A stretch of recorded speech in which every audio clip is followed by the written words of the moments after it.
السلام علیکم ورحمۃ اللہ وبرکاتہ، نحمدہ ونصلی علی رسولہ الکریم، اما بعد فاعوذ باللہ من الشیطان الرجیم، بسم اللہ الرحمن الرحیم، رب اشرح لی صدری ویسر لی امری واحلل عقدۃ من لسانی یفقہوا قولی۔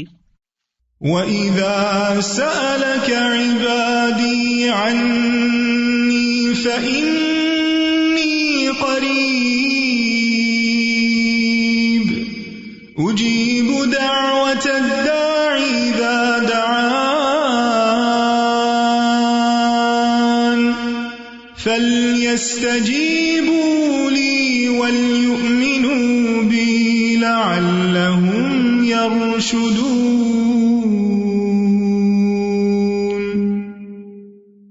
اور جب میرے بندے آپ سے میرے بارے میں سوال کریں تو کہہ دیجئے بے شک میں قریب ہوں، میں پکارنے والے کی پکار کا جواب دیتا ہوں جب وہ مجھے پکارے۔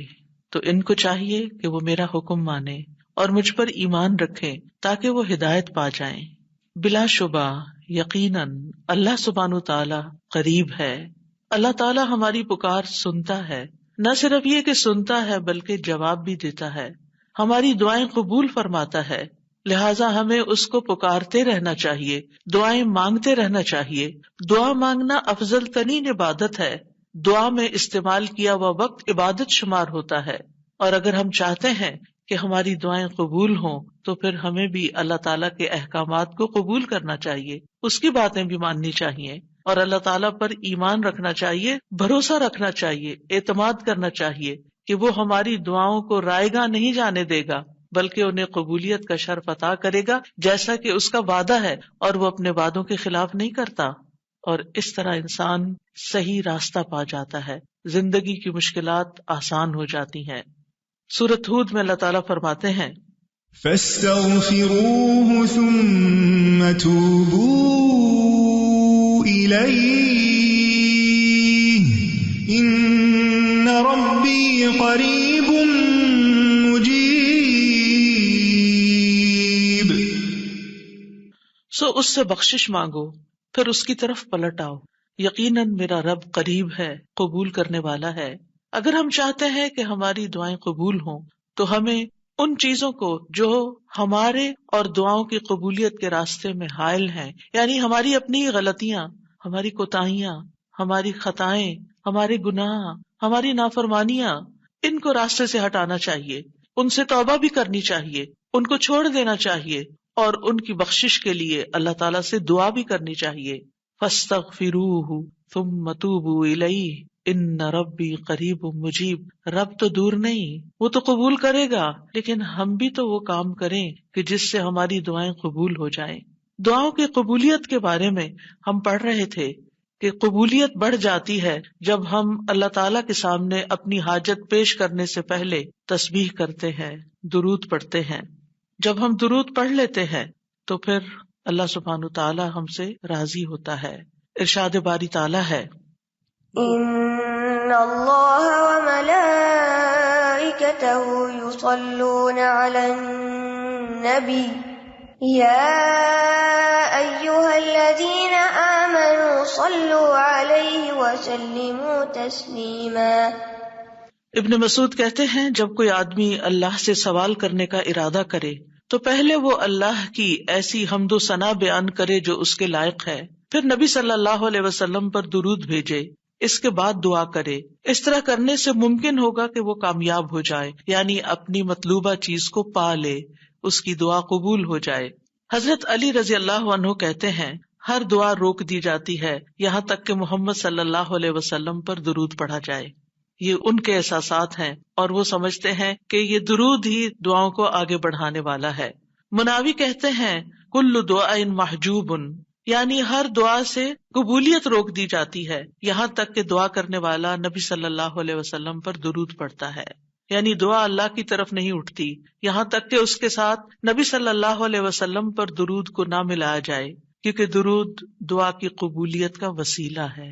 ہم نے دعا کی اہمیت اور آداب میں پڑھا تھا کہ کچھ وسیلے ایسے ہیں جو جائز ہیں اور کچھ وسیلے ایسے ہیں جو درست نہیں ہیں۔ تو جائز وسیلوں میں سے ایک وسیلہ کیا ہے کہ ہم درود پڑھیں، تاکہ ہماری دعا آگے بڑھے. دعا میں درود کی وجہ سے اللہ سبحانہ وتعالی ہماری ساری ضروریات کے لیے کافی ہو جاتا ہے. صحیح الترغیب والترہیب میں آتا ہے، ایک شخص نے عرض کیا، اے اللہ کے رسول صلی اللہ علیہ وسلم، کیا میں اپنی دعا کا تہائی یعنی 1/3 حصہ آپ پر درود پڑھنے کے لیے مقرر کر دوں؟ آپ نے فرمایا ہاں اگر تم چاہو تو. اس نے کہا 2/3 2/3. آپ نے فرمایا ہاں اگر تم چاہو. اس نے کہا اگر میں ساری دعا درود کے لیے مقرر کر دوں؟ تو رسول اللہ صلی اللہ علیہ وسلم نے فرمایا پھر تو اللہ تمہاری دنیا اور آخرت کے غم و فکر کے لیے تمہیں کافی ہو جائے گا. اس کا یہ مطلب نہیں ہے کہ ہم پھر کوئی دعا مانگے ہی نہ. اس کا مطلب یہ ہے کہ زیادہ سے زیادہ درود پڑھیں.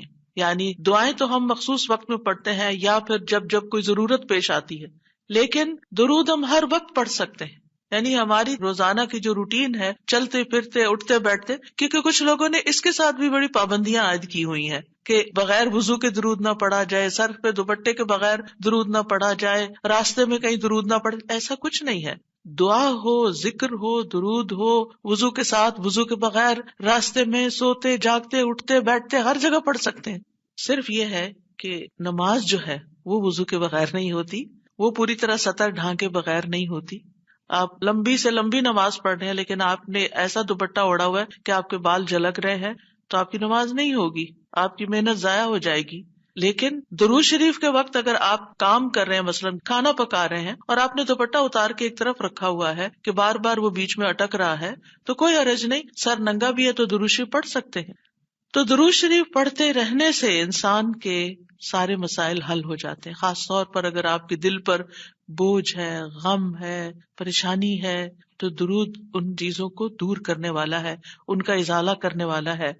یہ دنیا اور آخرت کی خیر کو جمع کرنے والا ہے، کیونکہ اللہ تعالیٰ جس کو غم اور فکر میں کافی ہو جائے تو ایسا شخص دنیا اور آخرت دونوں کی پریشانیوں سے نکل جائے گا. کیونکہ نبی صلی اللہ علیہ وسلم نے درود کی فضیلت کیا بتائی کہ پھر اللہ تعالیٰ اس کو دنیا اور آخرت کے ہم و غم کے لیے کافی ہو جائے گا. یعنی پھر سارے معاملات آپ کے اللہ کے سپرد ہو جائیں گے. یعنی اذن یکفیک اللہ ما اہمک، تمہاری دینی، دنیاوی، اخروی معاملات، ہر چیز میں جو پریشانیاں ہیں انشاءاللہ وہ دور ہو جائیں گی. اس کی وجہ کیا ہے؟ اس کی وجہ یہ ہے کہ انسان اللہ سبحانہ تعالیٰ کی طرف متوجہ ہوتا ہے اور ایک محسن کے احسانات کو یاد کرتا ہے. یعنی جیسے شکر نعمتوں کو بڑھاتا ہے نا، لَإِن شَكَرْتُمْ لَأَزِيدَنَّكُمْ، اگر تم نے شکر ادا کیا تو میں تمہیں کیا کروں گا؟ اور نعمتیں دوں گا. درود شریف کیا ہے؟ اگر آپ غور کریں تو درود کیا ہے؟ درود دراصل نبی صلی اللہ علیہ وسلم کے ہم پر جو احسانات ہیں کہ آپ نے ہمیں ایمان سے روشناس کیا، قرآن سے روشناس کیا، حکمت سے روشناس کیا اور ہماری خاطر دعائیں کی، بے شمار احسانات ہیں نا آپ صلی اللہ علیہ وسلم. آج ہم آپ کو کیا بدلہ دے سکتے ہیں؟ کس شکل میں بدلہ دے سکتے ہیں؟ ہم آپ کے لیے کیا کر سکتے ہیں؟ ہمارے والدین ہمارے ساتھ احسان کرتے ہیں تو ہم ان کی خدمت کرتے ہیں، ہم ان کو کچھ پکا کے دے دیتے ہیں، ہم ان کو کچھ کھلا دیتے ہیں، ہم ان کو کچھ گفٹ دے دیتے ہیں. یعنی مختلف طریقے سے ماں باپ کو خوش کرنے کی کوشش کرتے ہیں، چاہے انہیں ضرورت ہو یا نہ ہو. ہم سب ایسے ہی کرتے ہیں نا. یعنی ہم یہ تھوڑی دیکھتے ہیں کہ ان کو اس وقت ہمارے لاڈ پیار کی ضرورت ہے یا نہیں ہے، وہ دکھی ہے، پریشان ہے یا نہیں ہے. ہم اپنی محبت کا اظہار کسی نہ کسی شکل میں کرتے رہتے ہیں. وہ فوت ہو جاتے ہیں تو پھر کیا کرتے ہیں؟ پھر ان کو وزٹ نہیں کر سکتے، ان کو دیکھ نہیں سکتے، ان کو کچھ دے نہیں سکتے، انہیں کچھ کھلا پلا نہیں سکتے. پھر ہم ان کے لیے بس صرف دعائیں کرتے ہیں یا صدقہ خیرات کر دیتے ہیں. یہی چیزیں ان کو فائدہ دیتی ہیں.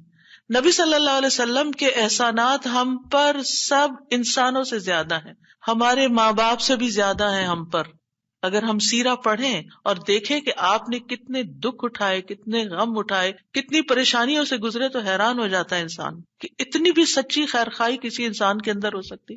النبی اولی بالمؤمنین من انفسہم، نبی تو تم سے بھی زیادہ تمہارے لیے مہربان ہے. یعنی ہم اپنی جانوں کے بارے میں اتنے فکر مند نہیں ہوتے، ہم اپنے آپ کو خود جہنم کی آگ سے بچانے کے لیے وہ فکر نہیں کرتے جتنی فکر ہمارے نبی صلی اللہ علیہ وسلم نے ہمارے لیے کی. تو ان کے احسانات کا بدلہ کیسے دیں گے ہم ان کے لیے کیا کریں گے؟ ہم ان کے لیے درود پڑھیں گے.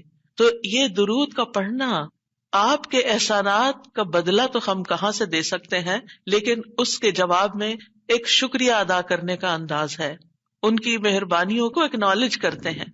کیونکہ جو شکر گزار انسان ہوتا ہے وہ دنیا میں بھی مطمئن ہوتا ہے، اس کی ایک فلفلمنٹ ہوتی ہے، اور پھر یہ ہے کہ اس کے آگے کے مرحلے بھی آسان ہوتے ہیں. وہ جس کے ساتھ بھی شکر گزاری کا معاملہ کرتا ہے، عام انسانوں کے ساتھ بھی، تو وہ ان کا محبوب بن جاتا ہے. تو جب ہم اللہ تعالیٰ کا شکر ادا کرتے ہیں تو کیا ہم اللہ کے محبوب نہیں ہوں گے؟ جب ہم رسول اللہ صلی اللہ علیہ وسلم کا شکریہ ادا کرتے ہیں، اور شکریہ ادا کرنا صرف زبان سے تھینک یو کہنا نہیں ہوتا، وہ مختلف طریقے سے کسی کو دعا دینا بھی، یعنی اگر ہم کسی کے احسان کا بدلہ صرف دعا کی شکل میں بھی دیتے ہیں تو یہ بھی شکریہ ادا کرنے کی بہت بڑی قسم ہے.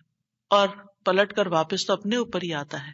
یعنی جب شکر کسی کا ادا کرتے ہیں، جب کسی کے احسان مند ہوتے ہیں، ایک ہوتا ہے بس صرف تکلفاً رسماً ایک فیشن کے طور پہ، ایک روٹین کے طور پر کسی کو تھینک یو بول دینا، نہیں، دل سے جینوئنلی دوسرے کا شکر گزار ہونا، یہ اس کے دل میں آپ کی محبت بڑھاتا ہے.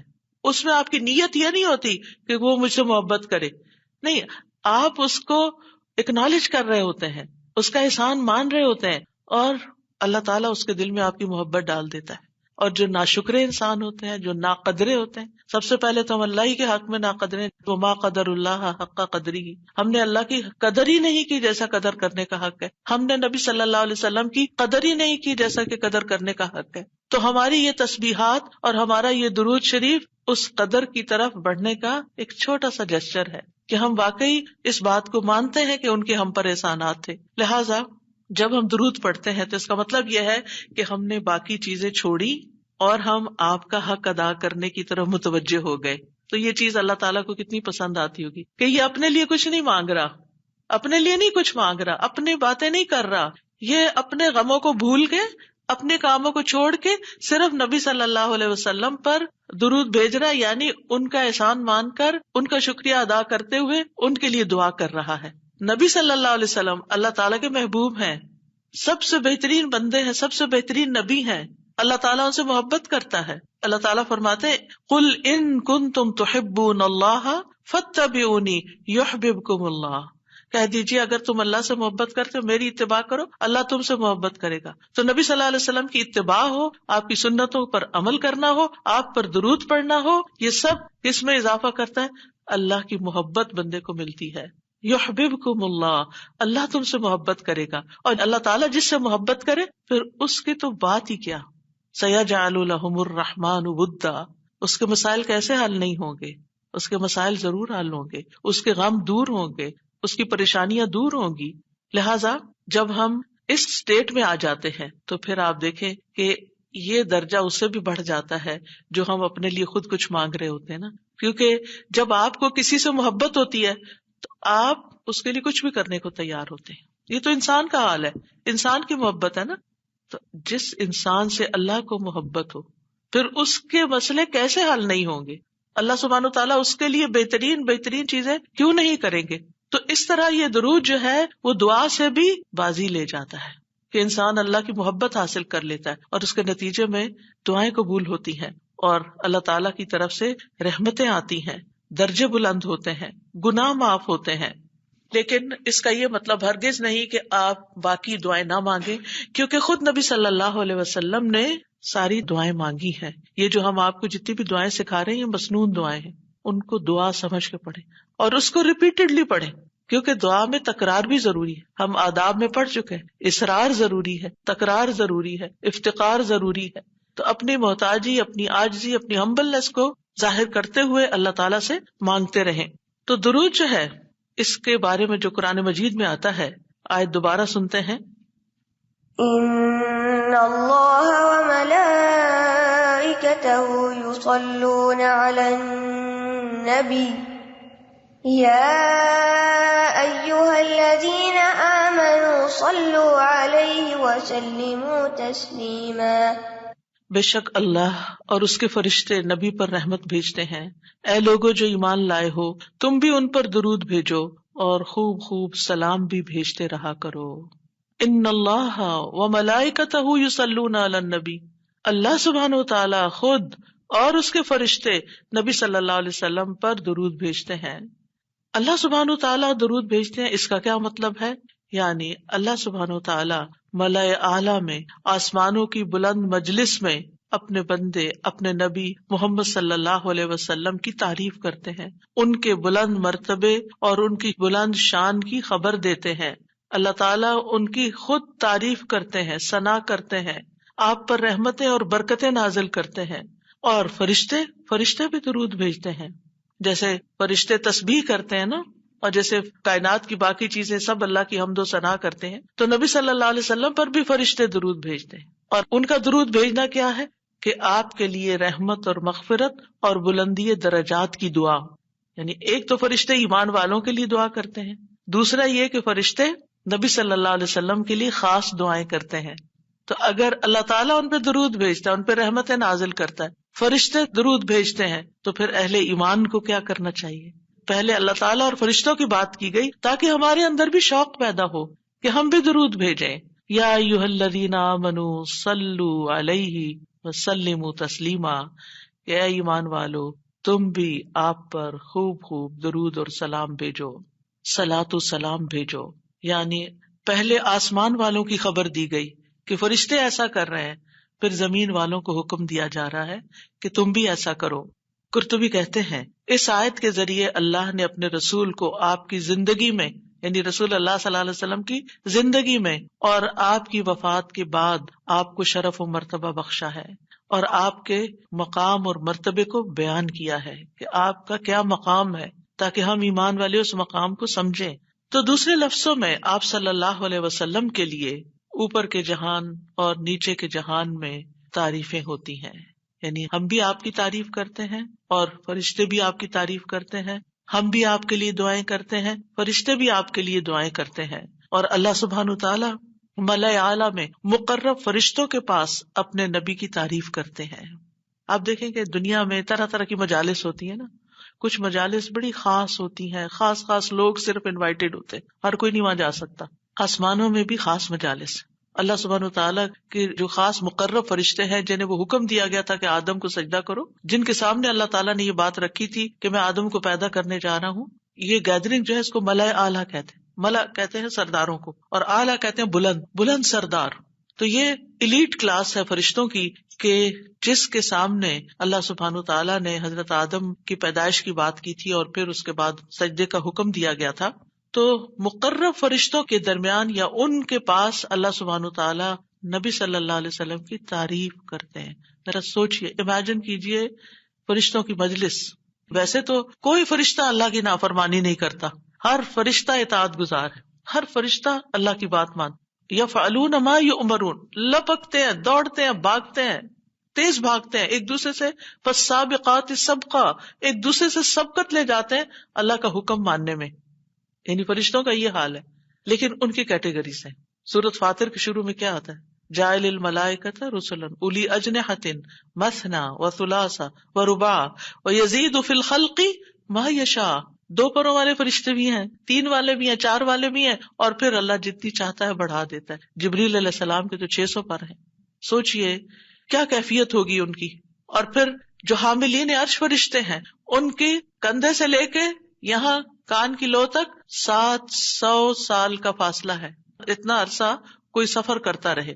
اب آپ خود سوچیں کہ اتنے بڑے فرشتے ہیں وہ، ان کے سامنے اللہ سبحانہ و تعالی محمد صلی اللہ علیہ وسلم کی تعریف فرماتے ہیں. آپ کے مقام کا اندازہ کریں.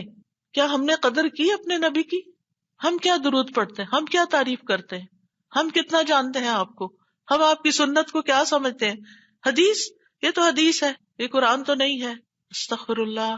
آپ نے دین کے مختلف چیزوں میں فرق کر دیا جس کو خود رسول اللہ صلی اللہ علیہ وسلم دے کر گئے تھے. آپ کس راہ پہ چل پڑے. تو آپ سوچئے کہ اللہ کے رسول صلی اللہ علیہ وسلم کی تعریف وہاں ہو رہی، راہ گزرتا بھی کوئی ہماری تعریف کر دے نا تو ہم ایسے بھول جاتے ہیں کہ بڑی چیز ہو گئے، ہم پتہ نہیں کیا بن گئے ہیں. اس کو بھی بہت کچھ سمجھتے ہیں. کبھی فیس بک پہ لگاتے ہیں یہ فلاں نے ہماری تعریف کی ہے، کبھی کچھ کرتے ہیں، کبھی کچھ کرتے ہیں تعریف. آپ سوچئے پھر ہم کیا ہے اور محمد صلی اللہ علیہ وسلم کیا ہیں جن کی تعریف اللہ تعالیٰ کر رہے ہیں اور وہ فرشتوں کی مجلس میں کر رہے ہیں. اس تعریف کا کیا کہنا. ایسے پیغمبر پر، ایسے نبی پر کیا ہم درود نہیں بھیجیں گے؟ کیا ہم ان کے لیے دعائیں نہیں کریں گے؟ اللہ سبحانہ و تعالیٰ سے ان کے لیے وسیلہ نہیں مانگیں گے؟ تو صلاۃ کا جو لفظ ہے، صلاۃ کا لفظ اس کے معنی میں رحمت بھی ہے، ذکر خیر بھی ہے، دعا بھی ہے. رحمت ذکر خیر اور دعا. قاموس میں ہے الصلاۃ الدعاء والرحمت والاستغفار وحسن الثناء من اللہ عز وجل علی رسولہ صلی اللہ علیہ وسلم. صلاۃ سے مراد دعا، رحمت، استغفار اور اللہ عز وجل کی طرف سے اس کے رسول کی تعریف ہے. یعنی درود کا یہ مطلب ہے. یعنی اللہ تعالیٰ کی طرف سے صلاۃ بھیجنے کا مطلب کیا کہ اللہ تعالیٰ آپ سے راضی ہیں اور آپ پر رحمت نازل کرتے ہیں. ٹھیک ہے، یعنی اللہ تعالیٰ آپ پر درود بھیجتے یعنی آپ پر رحمت نازل کرتے ہیں اور آپ سے راضی ہیں.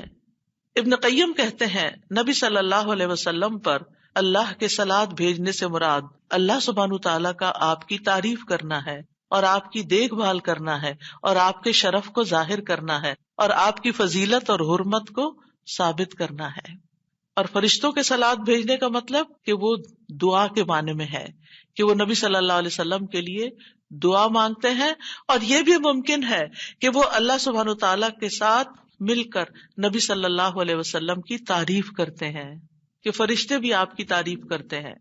ابو عالیہ کہتے ہیں کہ معزز فرشتوں کا صلاۃ بھیجنا ان کا دعا کرنا ہے نبی صلی اللہ علیہ وسلم کے لیے. ابن عباس کہتے ہیں یصلون کا مطلب ہے وہ برکت کی دعا کرتے ہیں. یہ سارے معنی میں اختلاف نہیں ہے، یہ مختلف طریقے سے صلاۃ کے لفظ کو واضح کیا گیا، کیونکہ عام طور پر ہمیں لفظ درود کا بھی مطلب کوئی نہیں آتا ہوتا. یعنی کہ اگر کسی سے پوچھے درود کیا ہوتا ہے، کچھ پتا نہیں، بس ہوتا ہے درود. تو عربی میں درود نہیں کہتے، یہ فارسی کا لفظ ہے. عربی میں صلاۃ کہتے ہیں اور صلاۃ میں یہ سارے معنی آ جاتے ہیں جو میں عرض کر رہی ہوں. اور امت کو کیا حکم ہے کہ وہ آپ کے لیے دعا بھی کریں اور آپ کے حکم کی تعظیم بھی کریں. آپ کے حکم کو جو نبی صلی اللہ علیہ وسلم کا حکم ہے اس کو سب کے حکم پر فوقیت دیں، اس کو بڑا سمجھیں. ایک طرف ماں باپ کا حکم، ایک طرف رسول اللہ صلی اللہ علیہ وسلم کا حکم. اگرچہ اللہ سبحانہ تعالیٰ نے ہمیں ماں باپ کے ساتھ احسان کا حکم دیا ہے، ان کی بات ماننے کے لیے بھی کہا ہے، لیکن ان کے مقابلے میں اگر رسول اللہ صلی اللہ علیہ وسلم آ جاتے ہیں تو پھر ہمیں رسول اللہ صلی اللہ علیہ وسلم کی بات کو فوقیت دینی ہے، ترجیح دینی ہے، اہمیت دینی ہے. کیونکہ وہ شخص مومن ہی نہیں ہو سکتا جس کو نبی صلی اللہ علیہ وسلم اس کے والدین، اولاد اور سب انسانوں سے زیادہ محبوب نہ ہو جائیں. یہ ایمان کا کرائیٹیریا ہے.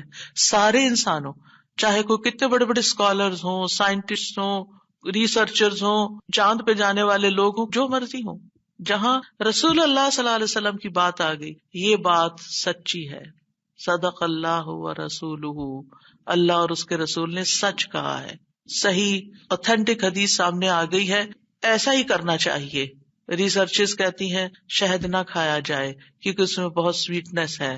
نہیں، قرآن کہتا ہے کہ شہد میں شفا ہے. نبی صلی اللہ علیہ وسلم نے تجربہ کروایا تھا ایک شخص کو، وہ شہد سے پہلے بیمار ہوا تھا اور پھر اسی سے ہی وہ ٹھیک ہوا تھا جس کا پیٹ خراب ہوا تھا. ہمارا یقین ہے اگر شہد خالص ہے، شہد شہد ہے، کچھ اور نہیں، تو پھر اسی میں ہی شفا ہے. یہ ہو نہیں سکتا کہ جو بات قرآن کہہ دے اور جو بات نبی صلی اللہ علیہ وسلم کہہ دے پھر اس میں کوئی شک باقی رہے. کوئی شک نہیں. ہمیں اس شک کو دل سے نکالنا ہے. دو چیزیں ایمان میں خلل ڈالتی ہیں، شبہات اینڈ شہوات. کیونکہ جب ہمارے اندر ڈاؤٹس آ جاتے ہیں نا کسی چیز کے بارے میں، تو پھر ہمارا یقین اٹھ جاتا ہے، پھر ہمارا عمل کمزور ہو جاتا ہے. اور اسی طرح جب ہماری خواہشات آگے آ جاتی ہیں تو پھر ہم لیزی ہو جاتے ہیں، ہم اپنی مرضی پسند کے محبوب کام کرنے لگتے ہیں اور دوسرے کاموں کو پیچھے کر دیتے ہیں، چاہے وہ ہمارے لیے زیادہ فائدے کی کیوں نہ ہو. ابن قیم کہتے ہیں ہمارا آپ پر صلاۃ بھیجنا یہ ہے کہ ہم اللہ تعالیٰ سے مطالبہ کرتے ہیں، ہم اللہ تعالیٰ سے دعا کرتے ہیں، اللہم، کہ اے اللہ ہمارے نبی کی اور بھی زیادہ تعریف کریں اور آپ کی فضیلت اور شرف کو ظاہر کریں اور آپ کی تکریم اور اپنی قربت کا آپ ان کے لیے اظہار کریں. یعنی اے اللہ تعالیٰ آپ ان کو اور زیادہ محبوب بنا لیں، اور زیادہ ان کو عزت دیں، اور زیادہ ان کے درجے بلند کریں. اور یہ سچے دل سے تو دعا اسی کی ہوگی نا جو نبی صلی اللہ علیہ وسلم سے محبت کرتا ہوگا اور آپ کی اہمیت کو جانتا ہوگا. ان لوگوں کا درود کیا درود ہوگا جو نبی صلی اللہ علیہ وسلم کو وہ عزت اور مقام دیتے ہی نہیں جو واقعی ان کا ہے. کیونکہ جب تک کسی سے محبت نہ ہو تو اس کے لیے اس درجے کی دعا بھی نہیں ہو سکتی. چاہے دن میں کوئی 10 دفعہ آپ سے کہنا میرے لیے دعا کرو، آپ کریں گے، لیکن اس پیار سے وہ دعا نہیں نکلے گی جس پیار سے وہ دعا نکلے گی جس سے آپ کے لیے محبت. وہ نہ بھی کہے تو آپ اس کے لیے دعائیں کرتے رہتے ہیں. اور پھر یہاں پر اس آیت میں صرف صلاۃ کی بات نہیں بلکہ کیا فرمایا، وَسَلِّمُوا تَسْلِیمًا، سلموا، آپ کو سلام کا تحفہ بھی دیں، صرف صلات نہیں بلکہ سلام بھی کریں. تسلیم کا کیا مطلب ہے کہ آپ پر خیر و برکات نازل ہوں، آپ پر اللہ کی رحمتیں ہوں، سلامتیاں ہوں، اور آپ ہر طرح کی تکالیف اور آفتوں سے محفوظ رہیں، ہر طرح کے نقائص سے پاک رہیں. جب ہم کہتے ہیں نا اللہم سلم علی محمد، درود ویسے تو یوں پورا پڑھتے ہیں اللہم صلی وسلم علی نبینا محمد، تو اس کا مطلب کیا ہے کہ یا اللہ محمد صلی اللہ علیہ وسلم کے لیے آپ کی دعوت میں، یعنی آپ نے جو دعوت دی لوگوں کو اسلام کی طرف، آپ کی امت میں اور آپ کے ذکر خیر میں ہر طرح کی سلامتی لکھ دے، ہر طرح کے نقص سے سلامتی ہو جائے. اور اس طرح امت آپ کے لیے جتنی دعائیں کرتی جا رہی ہے، یعنی جب سے نبی صلی اللہ علیہ وسلم کے بارے میں یہ آیت اتری اور جب سے صحابہ کرام اور پھر تابعین، تبع تابعین اور امت کے باقی لوگ ان ساری صدیوں میں آپ کے لیے یہ دعا کر رہے ہیں، ان ساری دعاؤں کے اس درود کے نتیجے میں آپ کا مقام بلند ہوتا جا رہا ہے، ہوتا جا رہا ہے، ہوتا جا رہا ہے. آپ سوچئے کہ اللہ سبحانہ وتعالیٰ کتنا قدردان ہے. نبی صلی اللہ علیہ وسلم نے اپنی نبوت کی مختصر زندگی میں جو محنت کی سو کی، لیکن اس کا انعام اور صلہ کتنی خوبصورت شکل میں اللہ تعالیٰ دے رہا ہے کہ دنیا میں آپ کا نام بلند کر رہا ہے اور آپ کو بلندی عطا کر رہا ہے اور آپ کے لیے سب سے دعائیں کرنے کو کہہ رہا ہے. یعنی درود کیا ہے؟ نبی صلی اللہ علیہ وسلم کے لیے دعا، اور وہ دعائیں اللہ تعالیٰ قبول بھی کرتے جا رہے ہیں اور اس کے نتیجے میں نبی صلی اللہ علیہ وسلم کے درجات بلند ہوتے چلے جا رہے ہیں.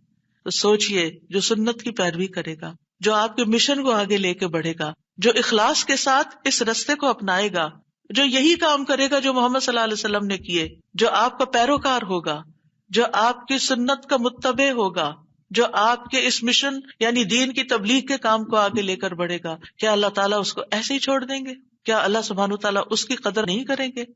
ہم سب انسان کسی نہ کسی طرح دنیا میں بلندی چاہتے ہیں، کوئی ڈگری کے ذریعے، کوئی مال کے ذریعے، کوئی کسی ذریعے دوسروں سے آگے نکلنا چاہتا ہے، بلند مرتبہ ہونا چاہتا ہے. لیکن اس راستے کو چھوڑ دیتے ہیں کیونکہ اس راستے کو بظاہر یوں لگتا ہے کہ اس سے کیا ملے گا، ہمیں اس سے کون سی بلندی مل جائے گی. اور اس طرح ہم نبی صلی اللہ علیہ وسلم کے طریقہ کار کو چھوڑ کر اور طریقوں کو اختیار کرنے لگتے ہیں. ہم سمجھتے ہیں شاید اس میں زیادہ خیر ہے یا اس سے ہمیں زیادہ بھلائی یا کوئی بڑائی مل جائے گی. نہیں، اصل بات یہ ہے کہ ہمیں جو عزت یہ دین دے سکتا ہے، جو مرتبوں کی بلندی، جو اللہ کی رحمتیں، جو خیر اور لازوال نعمتیں جنہیں کبھی ختم نہیں ہونا، جو اس راستے سے مل سکتی ہیں، وہ دنیا میں کوئی اور راستہ ہے ہی نہیں ان سب نعمتوں کو پانے کا. پھر بھی ہم اپنے دین کو حقیر سمجھتے ہیں اور دین کی خدمت کو فارغ وقت کا کام سمجھتے ہیں اور پورے خوشی اور محبت اور خلوص کے ساتھ یہ کام نہیں کرنا چاہتے. ہمیں ضرورت رہتی ہے کہ کوئی اور آئے، دھکا سٹارٹ کرے اور پھر ہم آگے بڑھیں، کوئی ہمیں موٹیویٹ کرے تو پھر ہم کچھ کریں. ہم خود سے کچھ کرنے والے نہیں. ہم کس بات کے انتظار میں ہیں؟ اصل مشکل یہ کہ ہمارے یقین میں کمی ہے، تو اس یقین کو بڑھانے کی ضرورت ہے. تو اللہ سبحانہ وتعالیٰ اپنے فرشتوں کے بعد ایمان والوں کو حکم دیتا ہے کہ اے مومنو، تم تو زیادہ حقدار ہو کہ نبی پر درود و سلام بھیجو، کیونکہ تمہیں ان کی رسالت سے جو برکتیں حاصل ہوئی ہیں، جو فیض حاصل ہوا ہے، وہ فرشتوں کو تو نہیں ہوا نا. فرشتے تو پہلے سے اللہ کی عبادت کرے. ہمیں عبادت کے طریقے کس نے سکھائے؟ محمد صلی اللہ علیہ وسلم نے سکھائے. آپ کی بدولت ہمیں یہ ساری نعمتیں ملی، تو ہمیں تو زیادہ پھر درود بھیجنا چاہیے. تو صلو علیہ وسلموا تسلیما. تو آپ کا حق اور آپ کی عزت اور آپ کی قدردانی صرف یہ نہیں کہ ہم آپ کی شان میں کوئی گستاخی نہ کریں یا کوئی گستاخی کرے تو اس کے پیچھے پڑ جائیں. آپ کا مقام اس سے زیادہ کا متقاضی ہے کہ آپ پر درود و سلام بھیجا جائے. اور یہ قرآن سے بھی ثابت، اور یہ سنت سے بھی ثابت، اور یہ فرشتوں کا طریقہ بھی ثابت. اسی لیے آپ دیکھیں کہ نماز کے اندر درود پڑھنا واجب ہے. واجب ہے. اگر آپ نے التحیات پڑھ کے سلام پھیر دیا، درود نہیں پڑھا، تو آپ کی نماز ناقص ہے. لیکن اگر آپ کو وضو ٹوٹ رہا ہے مثال کے طور پر، اور آپ سوچتے ہیں کہ اب اگر میں اس موقع پر میری نماز جاتی ہے تو میں کیا کروں گا، تو اگر آپ صرف اتنا بھی پڑھ دیتے ہیں نا، اللہم صلی وسلم علی نبینا محمد، اور سلام پھیر دیتے ہیں، نماز ہو جاتی ہے. تو یہ یعنی عام حالات میں بھی ہم درود پڑھ سکتے ہیں اور نماز میں تو پڑھنا ہی پڑھنا ہے. اور پھر اذان کے بعد اور مختلف مواقع پر انشاءاللہ دیکھتے ہیں. شیخ سعدی کہتے ہیں آپ صلی اللہ علیہ وسلم پر درود بھیجنا اللہ سبحانہ تعالیٰ اور اس کے فرشتوں کی اقتداء ہے، اور جو حقوق ہم پہ عائد ہوتے ہیں اس کا بدلہ دینا بھی مقصود ہے. آپ کی محبت اور آپ کی تکریم کی علامت ہے جو آپ سے جتنی محبت کرے گا اتنا ہی درود بھیجے گا. پھر یہ اجر و ثواب کے حصول کا ذریعہ بھی ہے. سبحان اللہ. یعنی جب کوئی انسان شکر گزار ہوتا ہے، قدردان ہوتا ہے، تو اللہ تعالیٰ اس کی کیسی قدردانی کرتے ہیں. درود ہم آپ پر پڑھتے ہیں، ثواب ہمیں مل رہا ہوتا ہے. کوئی احسان نہیں ہے کسی پر، آپ کو بھی ساتھ ہی فائدہ ہو گیا. اور پھر یہ ایمان کی علامت ہے، کیونکہ جو آپ سے محبت نہیں کرتا اس کا ایمان مکمل نہیں. اور پھر آپ کی توقیر جس کا حکم اللہ تعالیٰ نے دیا اس کی علامت بھی ہے. لِتُؤْمِنُوا بِاللَّهِ وَرَسُولِهِ وَتُعَزِّرُوهُ وَتُوَقِّرُوهُ وَتُسَبِّحُوهُ بُكْرَةً وَأَصِيلًا، تاکہ تم اللہ اور اس کے رسول پر ایمان لاؤ اور اس کی مدد کرو اور اس کی تعظیم کرو اور دن کے شروع اور آخر میں تسبیح کرو. نبی صلی اللہ علیہ وسلم کے امت پر جو احسانات ہیں ان کا تھوڑا سا ذکر کرنا اس لیے ضروری ہے تاکہ یاد تازہ ہو جائے کہ آپ کے ذریعے میں کیا کیا فیض ملا. سب سے بڑی بات یہ کہ وہ ہمارے بارے میں بڑے رحیم و شفیق تھے. لَقَدْ جَاءَكُمْ رَسُولٌ مِّنْ أَنفُسِكُمْ عَزِيزٌ عَلَيْهِ مَا عَنِتُّمْ حَرِيصٌ عَلَيْكُمْ بِالْمُؤْمِنِينَ رَءُوفٌ رَحِيمٌ. لوگوں تمہارے پاس تمہیں میں سے ایک رسول آیا ہے، اگر تمہیں کوئی تکلیف پہنچے تو اسے گراں گزرتی، اس کو تکلیف ہوتی ہے. کیا ہمارے اندر بھی دوسروں کے لیے ایسے احساسات ہیں کہ کسی کو تکلیف پہنچے تو ہمیں تکلیف ہو جائے؟ نبی صلی اللہ علیہ وسلم کو ایمان والوں کی تکلیف سے تکلیف پہنچتی تھی. وہ تمہاری فلاح کا حریص ہے. ہم ہیں لوگوں کی فلاح کے حریص کہ ان کو ہدایت ہو جائے، یہ دین کی طرف آ جائیں. مومنوں پر نہایت مہربان اور رحم کرنے والا ہے. یہ ہیں ہمارے رسول جن کی گواہی اللہ تعالیٰ نے دی کہ ان کے اندر کے جذبات لوگوں کے لیے کیا ہیں اور ان کا مشن کیا اور وہ چاہتے کیا ہیں آپ کے لیے، اور وہ کتنے شفیق اور مہربان ہے. یعنی ایک دائی کی بنیادی صفت ہونی چاہیے کہ وہ دوسروں سے محبت کرنے والا ہو، دوسروں کی خیر کرنے والا ہو. ہم بعض اوقات دین کا کام کرتے ہوئے اتنے پروفیشنل ہو جاتے ہیں کہ ہماری ٹون بھی بڑی اسپارٹ ہو جاتی ہے اور ہمارا انداز بھی بڑا تحکمانہ ہو جاتا ہے. ہم سمجھتے ہیں کہ ہم صحیح معنی میں خدمت کر رہے ہیں. نہیں، کہیں ایسا نہ ہو کہ اس کی وجہ سے لوگ دین سے ہی دور ہو جائیں. نبی صلی اللہ علیہ وسلم کا یہ طریقہ نہیں تھا. اللہ کی قسم ہم جتنے سنت کے زیادہ قریب ہوں گے اتنے ہی زیادہ ہم دین کو فائدہ پہنچانے والے ہوں گے، اور جتنے سنتوں سے دور ہو جائیں گے اور آپ کے طریقے سے دور ہو جائیں گے آپ سے بھی اتنے ہی دور ہو جائیں گے اور دین کو بھی اتنا ہی نقصان پھر دیں گے. نبی صلی اللہ علیہ وسلم مومنوں پر ان کی جانوں سے بھی زیادہ قریب ہیں. النبی اولا بالمؤمنین من انفسہم وازواجہ امہاتہم. یہ نبی مومنوں پر ان کی جانوں سے زیادہ حق رکھنے والا ہے اور اس کی بیویاں ان کی مائیں ہیں. نبی صلی اللہ علیہ وسلم نے فرمایا، دنیا میں کوئی مومن ایسا نہیں جس سے میرا دنیا اور آخرت میں سب سے زیادہ قریب کا رشتہ نہ ہو. اگر چاہتے ہو تو یہ آیت پڑھ لو. یعنی صرف اس دور کے لوگوں کے لیے نہیں تھے آپ قریب، بلکہ ہمارے لیے بھی ہیں. فرمایا یہ آیت پڑھ لو، النبی اولا بالمؤمنین من انفسہم. نبی مومنوں پر ان کی جانوں سے بھی زیادہ قریب ہیں. لہٰذا جو کوئی مومن مر جائے اور مال چھوڑ جائے تو وہ اس کے خاندان کو ملے گا، اس کے وہ وارث ہوں گے. اور جو قرض یا عیال چھوڑ جائے وہ میرے پاس آئے، میں اس کا بندوبست کروں گا. آج کوئی حکمران، کوئی لیڈر ایسا ہے جو یہ کہے کہ تمہارا کوئی فوت ہو جائے، جو وہ چھوڑے وہ سب تمہارا، لیکن اگر کوئی تمہاری ضرورت ہے تو میرے پاس آ جاؤ؟ ایسی خیرخواہی محمد صلی اللہ علیہ وسلم کے اندر تھی اپنے ساتھیوں کے لیے. آپ امت کے لیے روتے تھے. نبی صلی اللہ علیہ وسلم نے ابراہیم علیہ السلام کے بارے میں یہ آیت پڑھی، ربی انہن اضللن کثیرا من الناس فمن تبعنی فانہ منی، کہ اے میرے رب ان بتوں نے بہت سے لوگوں کو گمراہ کر دیا ہے، تو جو میری پیروی کرے وہ مجھ سے ہوگا.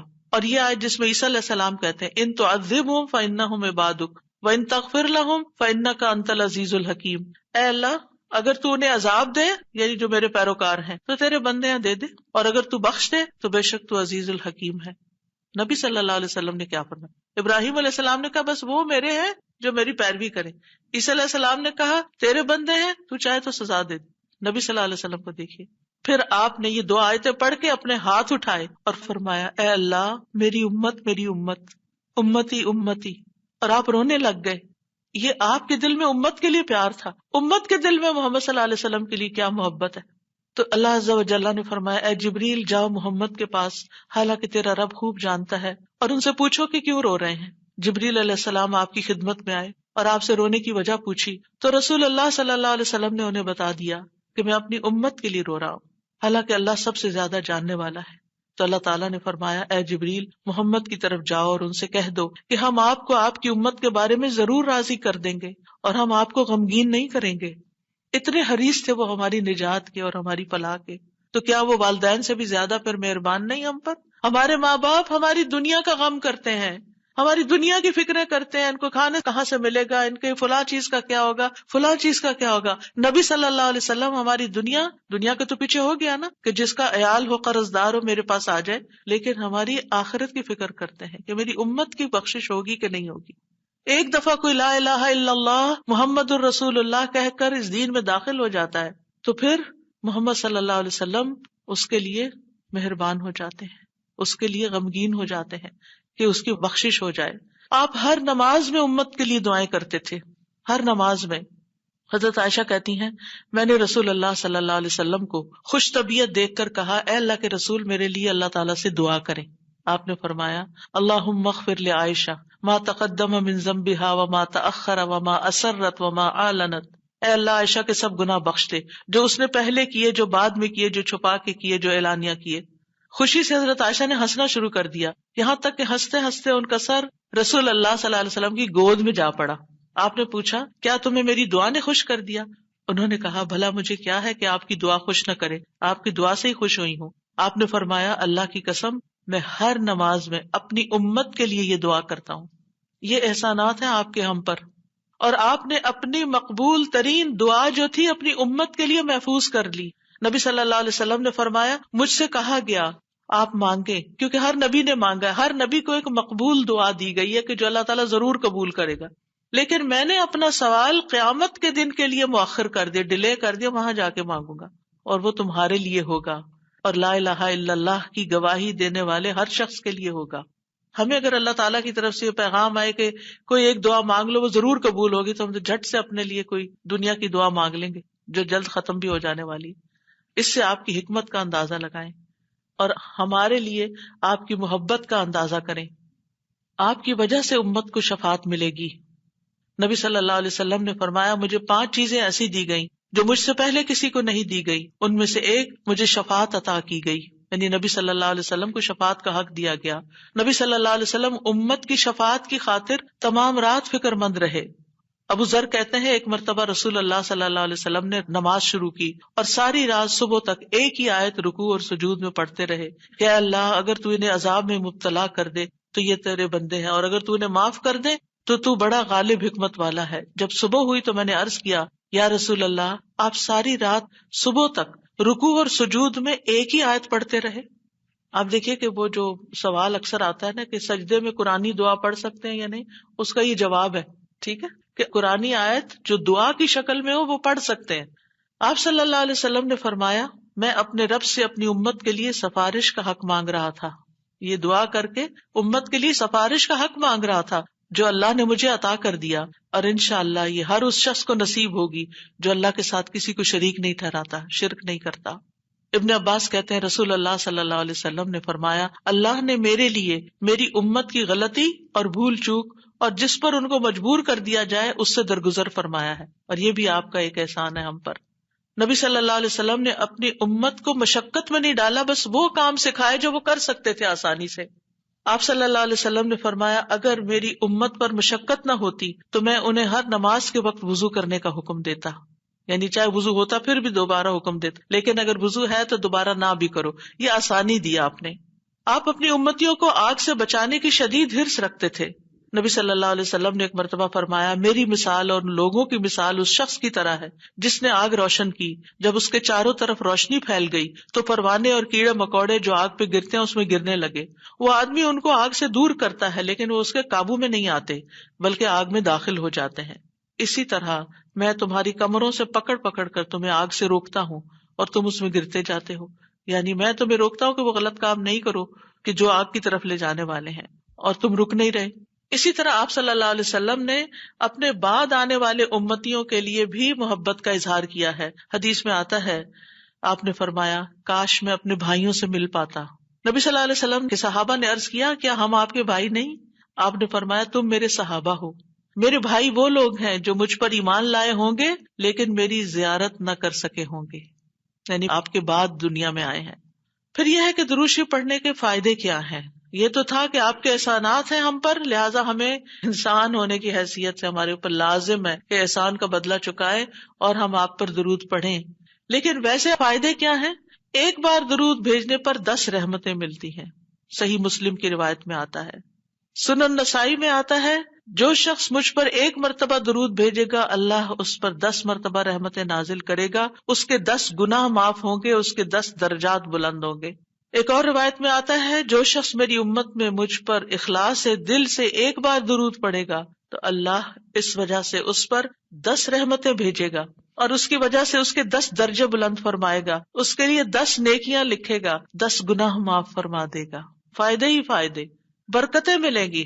آپ نے فرمایا مجھ پر درود بھیجا کرو، کیونکہ مجھ پر درود بھیجنا تمہارے لیے باعث برکت ہے، اور میرے لیے اللہ سے وسیلہ کا بھی سوال کیا کرو۔ یعنی جو شخص درود بھیجتا ہے برکت اس پر آتی ہے، انسان کی ذات میں، عمل میں، عمر میں برکتیں آتی ہیں۔ امام ابن قیم نبی صلی اللہ علیہ وسلم کی ذات پر درود بھیجنے کے بارے میں کہتے ہیں یہ درود بھیجنے والے شخص کی اپنی ذات کے لیے، اس کے عمل، اس کی عمر میں برکت کا سبب ہے، اس کی مصلحتوں اور ضرورتوں کے اسباب میں سے ہے، کیونکہ درود بھیجنے والا اپنے رب سے دعا کر رہا ہوتا ہے کہ اللہ آپ پر اور آپ کی آل پر برکت نازل کرے۔ تو جب ہم آل پر برکت کی بات کرتے ہیں تو ہم خود بھی بیچ میں سب آ جاتے ہیں اور یہ دعا قبول ہو جاتی ہے، اسی لیے بدلہ بھی اسی کی جنس سے ہوگا۔ ابن حجر کہتے ہیں کہ طاعون اور دیگر بڑی بڑی وبائی بیماریوں میں سب سے بڑھ کر ان کو دور کرنے والی چیزوں میں سے نبی صلی اللہ علیہ وسلم پر کثرت سے درود بھیجنا ہے۔ پینڈیمک میں، کووڈ-19 میں ہمیں سب سے زیادہ درود پڑھنا ہے۔ درود پڑھتے رہیں، کثرت سے پڑھتے رہیں، یہ وبائی امراض دور ہو جائیں گی۔ ابن الجوزی کہتے ہیں جب اللہ اپنے بندے کے ساتھ خیر کا ارادہ کرتا ہے تو وہ اسے محمد صلی اللہ علیہ وسلم پر درود بھیجنے کی توفیق دے دیتا ہے، کیونکہ پھر خیر اسی پر واپس آنی ہے نا، تو اب توفیق ہو گئی تو خیر و برکت کے دروازے کھل گئے۔ ایک فرشتے کے ذریعے آپ تک درود پہنچایا بھی جاتا ہے۔ رسول اللہ صلی اللہ علیہ وسلم نے فرمایا جو شخص 1 بار مجھ پر درود بھیجے گا اللہ اس پر 10 رحمتیں نازل کرے گا، اس پر ایک فرشتہ مقرر ہے، یعنی اس کام پر جو وہ مجھ تک پہنچاتا رہتا ہے۔ ہر جگہ سے درود پہنچا دیا جاتا ہے، یعنی ضروری نہیں کہ روزے کے پاس جا کے ہی آپ درود پڑھیں، اور اگر روزے پہ جانا نصیب نہیں ہو تو بعض لوگ بہت اپسیٹ ہو جاتے ہیں کہ ہم مدینہ گئے ہیں روزے پہ نہیں جا سکے۔ کوئی بات ہے، ہم مدینہ میں تو ہے نا، شکر کریں۔ ہم شکر کرنا بھول جاتے ہیں اور ہم وہ چیز جو نہیں ملی ساری اپنی ایفرٹ انرجی ادھر لگا دیتے ہیں اور اپنا وقت ضائع کر دیتے ہیں۔ کیونکہ میں یہ بات اس لیے کر رہی ہوں کہ رمضان میں بھی بہت سے لوگ عمرے پہ جائیں گے اور آپ کو لیٹسٹ ریسٹرکشنز کا پتہ ہے کہ جب تک روزے کی بکنگ نہ ملے آپ وہاں نہیں جا سکتے۔ اب بعض لوگ اس پہ پریشان ہو کے بیٹھ جاتے ہیں، تو پریشان نہ ہو آپ۔ اس وقت اگر دل میں تنگی تکلیف آئے تو کہ یا اللہ قیامت کے دن مجھے اتنا دور نہ کرنا آپ سے، آج یہاں پہنچ کے بھی میں دور ہوں، قریب نہیں جا پا رہی، تو کہیں ایسا نہ ہو کہ قیامت کے دن دور ہو جاؤں۔ یہ سبق سیکھنے کی یہ بات، یعنی اچھے برے حالات تھے، لوگ ایک عمرے میں کئی دفعہ جا رہے ہوتے تھے لیکن اب پہنچ کر بھی نہیں پہنچ پاتے۔ تو نعمتیں تو کبھی بھی جا سکتی ہیں انسان سے، جب نعمت جائے نا، محرومی ہو تو یہ سوچے کہ اللہ آخرت میں محروم نہ کرنا، دنیا میں ایک چیز لے لی وہاں نہ لینا، کیونکہ وہ محرومی اصل محرومی ہے۔ تو ایسے میں آپ دیکھیں کہ اگر آپ 20 میٹر دور بیٹھ کے بھی دروشی پڑھ رہے ہیں نا، مدینہ کے اندر پڑھ رہے ہیں، مکہ میں پڑھ رہے ہیں، کینیڈا میں پڑھ رہے ہیں، یہاں سے بھی آپ کا درود پہنچا دیا جاتا ہے۔ اللہ تعالیٰ کے ایسے لشکر ہیں، ایسے فرشتے ہیں، سیکنڈز میں آپ کی بات کہاں سے کہاں چلی جاتی ہے۔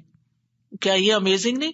اللہ تعالیٰ عرش پر ہوتے ہوئے جس کی بلندیوں کا ہم اندازہ بھی نہیں کر سکتے، یہاں ہماری باتیں سن رہے ہیں۔ اللہ تعالیٰ کے لیے کوئی چیز مشکل نہیں، وہ السمیع البصیر ہے۔ رسول اللہ صلی اللہ علیہ وسلم نے فرمایا تم کہیں بھی ہو مجھ پر درود بھیجو، کیونکہ تمہارا درود مجھ تک پہنچ جاتا ہے۔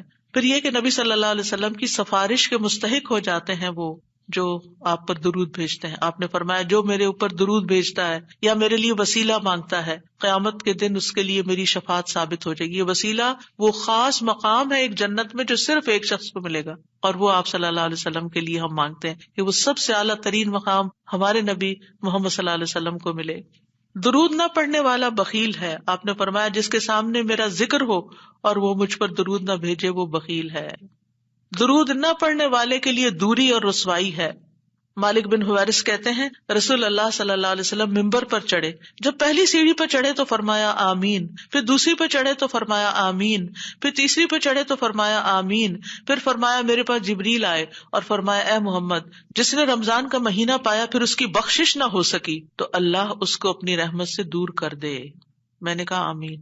جبریل نے بد دعا کی، پھر فرمایا جس نے اپنے دونوں والدین میں سے ایک کو یا دونوں کو پایا اور آگ میں داخل ہو گیا، یعنی ان کی خدمت نہیں کی، ان کو راضی نہیں کیا، اللہ اس کو اپنی رحمت سے دور کرے.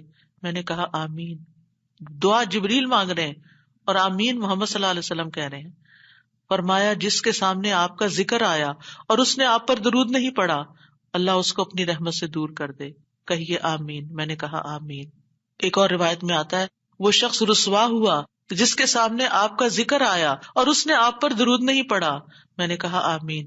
تو دل ہی دل میں صلی اللہ علیہ وسلم پڑھ لینا چاہیے. اور اگر ایک مجلس میں کئی دفعہ آپ کا ذکر آ رہا ہے تو پورا لمبا درود شریف نہیں، یعنی مختصر بھی پڑھ سکتے ہیں. انس بن مالک کہتے ہیں نبی صلی اللہ علیہ وسلم نے فرمایا جس کے پاس میرا ذکر کیا جائے وہ ضرور مجھ پر درود بھیجے اور فوراً پڑھنا چاہیے. صالح کہتے ہیں اگر تاخیر کرے گا تو مذمت ہوگی، یعنی پسندیدہ نہیں. اسی طرح آپ کا نام لکھتے وقت یعنی محمد لکھتے وقت ساتھ صلی اللہ علیہ وسلم لکھنا چاہیے، یہ آپ کی تعظیم کے تقاضوں میں سے ہے. سفیان ثوری کہتے ہیں اگر حدیث کے پڑھنے والے کو کوئی اور فائدہ نہ بھی ہو تو اس کو یہ فائدہ ضرور حاصل ہوتا ہے کہ وہ رسول اللہ صلی اللہ علیہ وسلم پر درود بھیجتا ہے. جب تک وہ حدیث کی کتاب پڑھتا رہتا ہے اس پر اللہ کی رحمت نازل ہوتی رہتی.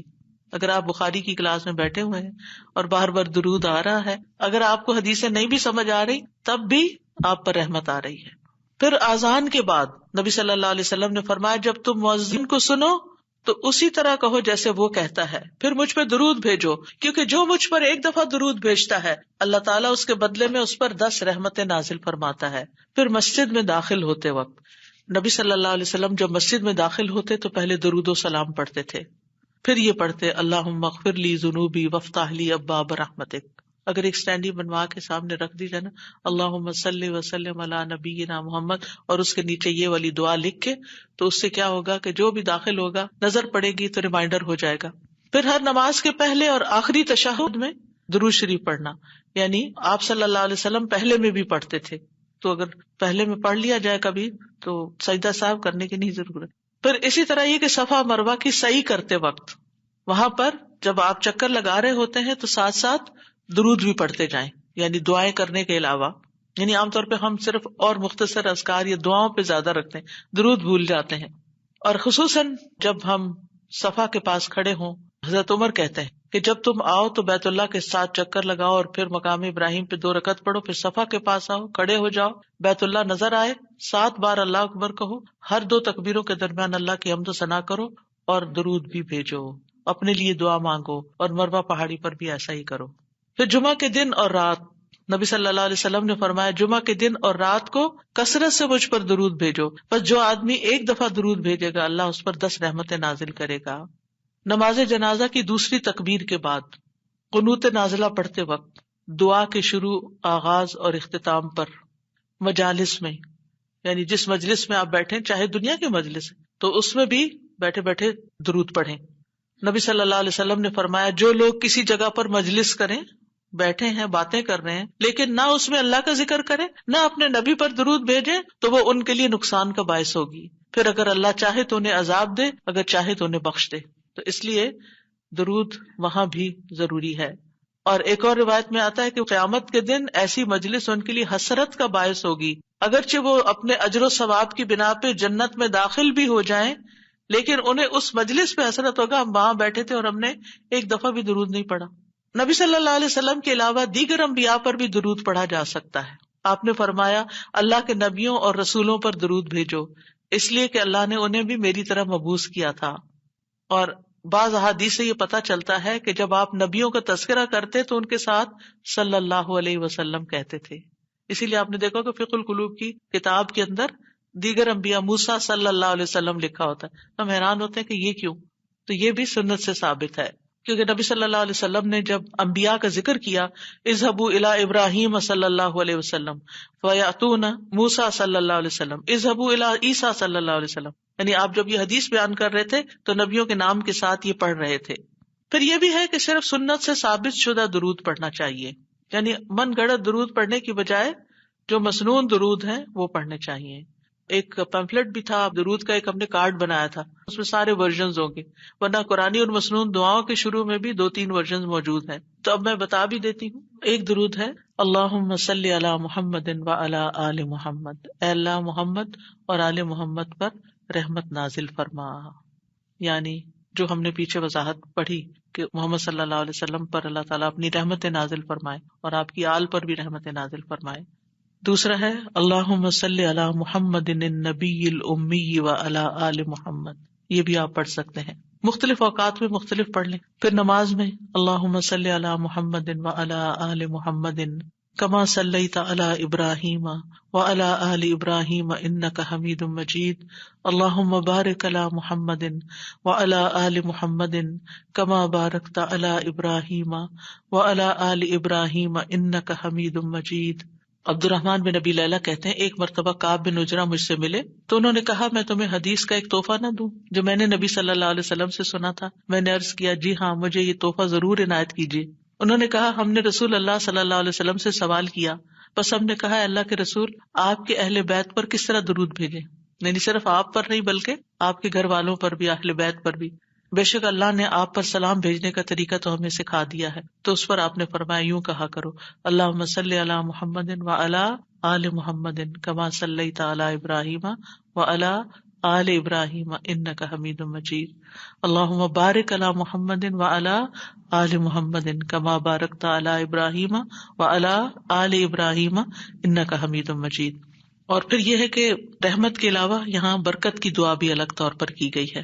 ٹھیک ہے، صلاۃ میں ویسے شامل ہے لیکن یہاں الگ طور پر برکت کی بات کی، اور انک حمید مجید اللہ سبحانہ و تعالیٰ کی تعریف بیان کی گئی ہے. اسی طرح ایک اور درود ہے اللہم صلی علی محمد وازواجہ وذریتہ کما صلیت علی ابراہیم وبارک علی محمد وازواجہ وذریتہ کما بارکت علی آل ابراہیم انک حمید مجید. تو سوال یہ پیدا ہوتا ہے کہ آپ کی ازواج اور ذریت پر کیوں درود بھیجے، ان کے لیے کیوں دعا کرے، کیونکہ وہ آپ کے اس مشن میں آپ کے ساتھ ہی تھے. آپ دیکھیں کہ بعض پیغمبروں کی بیویاں ان کے ساتھ نہیں تھیں، لیکن حضرت ابراہیم کے حضرت ہاجرہ کا کردار آپ سب کو معلوم ہے، کتنی قربانیاں کی انہوں نے، کہ کس طرح اللہ کے حکم کے اوپر ابراہیم علیہ السلام نے جب ان کو ایک صحرا میں چھوڑا تو انہوں نے کوئی شکایت ہی نہیں کی، اسے ایکسپٹ کر لیا، خوشی خوشی ایکسپٹ کیا.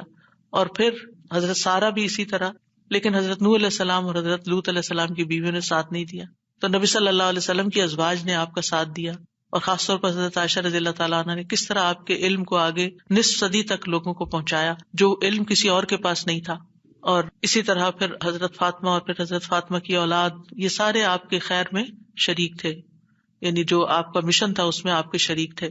اور ویسے بھی آپ دیکھیں کہ گھر والے جو ہوتے ہیں وہ بھی اس خیر میں حصہ پاتے ہیں، یعنی اولاد کو ماں باپ کی نیکیوں میں سے ایک حصہ مل جاتا ہے، ان کی وجہ سے ان کو دنیا میں اور آخرت دونوں میں فائدے ہوتے ہیں. تو اللہ سبحانہ وتعالیٰ سے دعا ہے کہ اللہ تعالیٰ ہمیں نبی صلی اللہ علیہ وسلم کے مقام کو پہچاننے والا بنائے، ہمیں آپ سے سچی محبت عطا فرمائے، اور ہمیں صحیح معنوں میں درود شریف پڑھنے کا حق ادا کرنے کی توفیق دے، اور ہم کبھی بھی درود شریف پڑھتے ہوئے نہ تھکیں.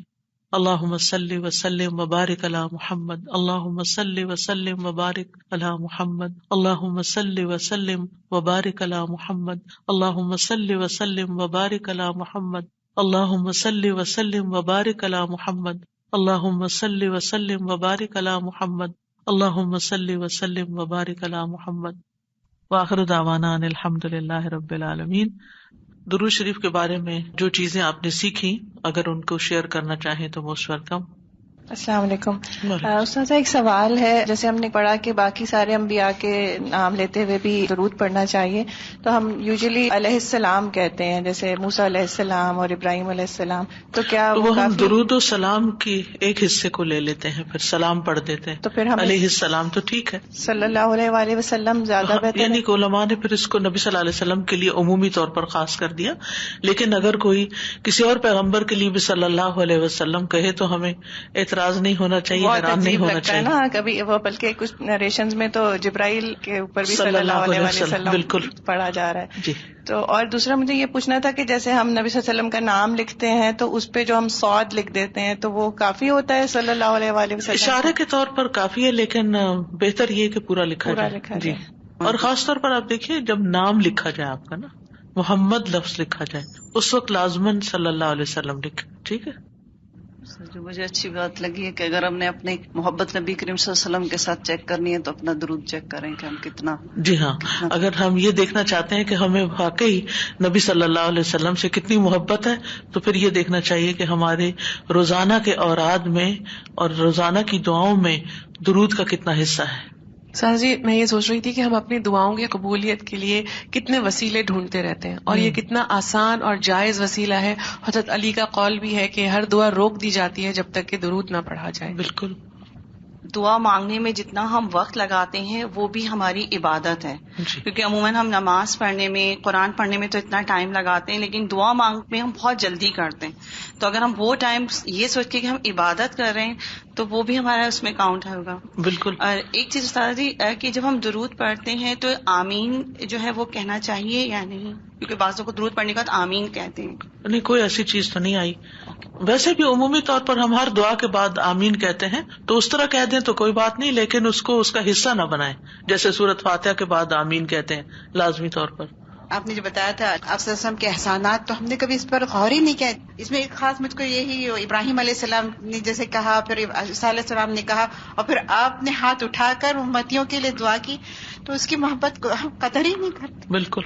ہم نے کبھی احساس ہی نہیں کیا کہ انہوں نے ہمارے لیے کتنی تکلیفیں اٹھائی اور کتنی دعائیں کی، اور ہمارے ہدایت کے کتنے حریص تھے وہ.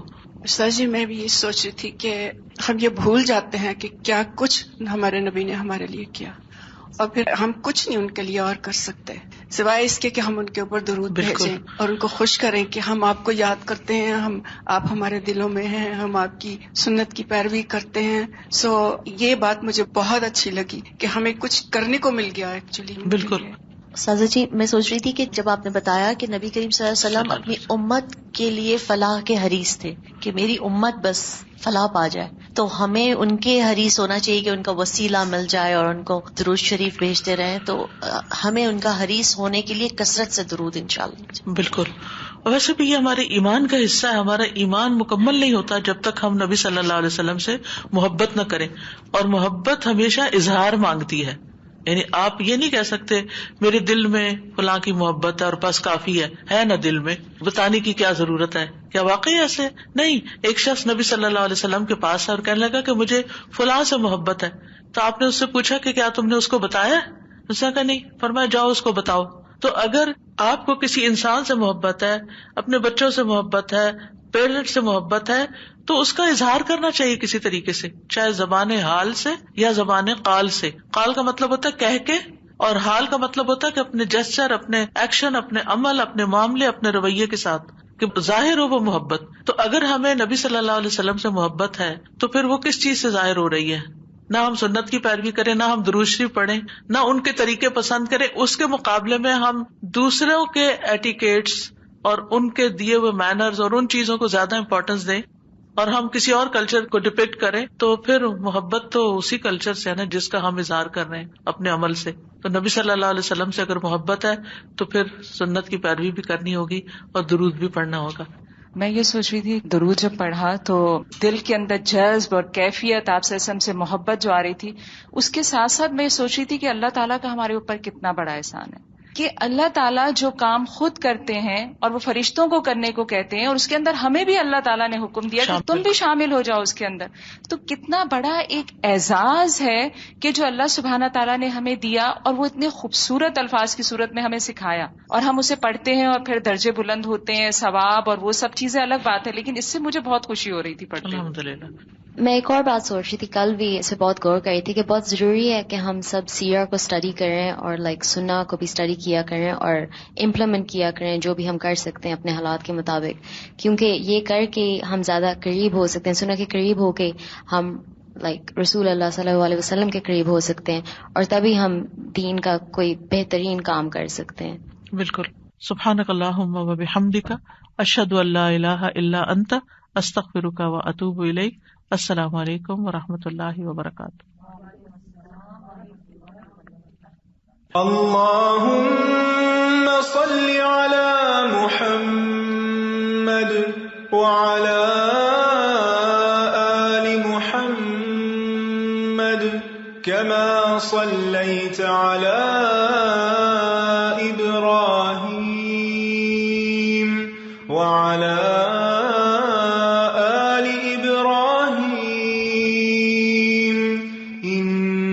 إنك حميد مجيد. اللهم بارك على محمد وعلى آل محمد كما باركت على إبراهيم وعلى آل إبراهيم إنك حميد مجيد.